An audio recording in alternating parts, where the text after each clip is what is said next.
తాజా 30 తెలుగు సంవత్సరాది ఉగాదిని ఎప్పుడు జరుపుకోవాలి అనే దానిపై సందిగ్ధత ఏర్పడింది.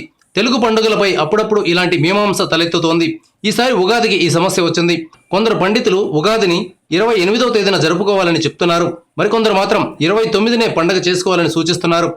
1998లో బహుధాన్య సంవత్సరంలోనూ ఈ సమస్య వచ్చింది. అప్పుడు కూడా మార్చి 28, 29 తేదీల్లోనే ఉగాది వచ్చింది. అప్పట్లో ఎక్కువ మంది 29వ తేదీన ఉగాదిని జరుపుకున్నారు. ఈ సమస్య మళ్ళీ 2007 సర్వజిత్ నామ సంవత్సరంలో వచ్చింది. అప్పుడు మార్చి 19, 20 తేదీల్లో పండుగ వచ్చింది. ఆ సమయంలో ప్రభుత్వం 19వ తేదీన ఉగాదిని జరిపింది. ఎక్కువ శాతం మంది ప్రజలు 20వ తేదీన ఉగాదిని జరుపుకున్నారు. మళ్ళీ 10 ఏళ్లకు అంటే 2017లో ఉగాది ఎప్పుడు అనే దానిపై సమస్య వచ్చింది. ఎక్కువ శాతం మంది పండితులు మార్చి 29వ తేదీన పండుగ జరుపుకోవడం శుభకరమని వివరిస్తున్నారు. ఈ ఏడాది ఉగాది పేరు శ్రీ హేవళంబి నామ సంవత్సరం.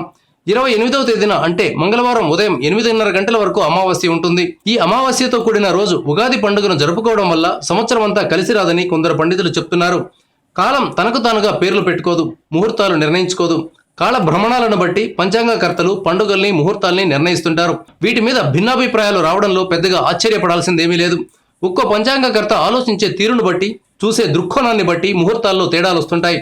ఎక్కువ శాతం మంది అభిప్రాయం ఏదైతే ఆ ముహూర్తం ప్రకారం ముందుకెళ్లడం శ్రేయస్కరంగా ఉంటుంది.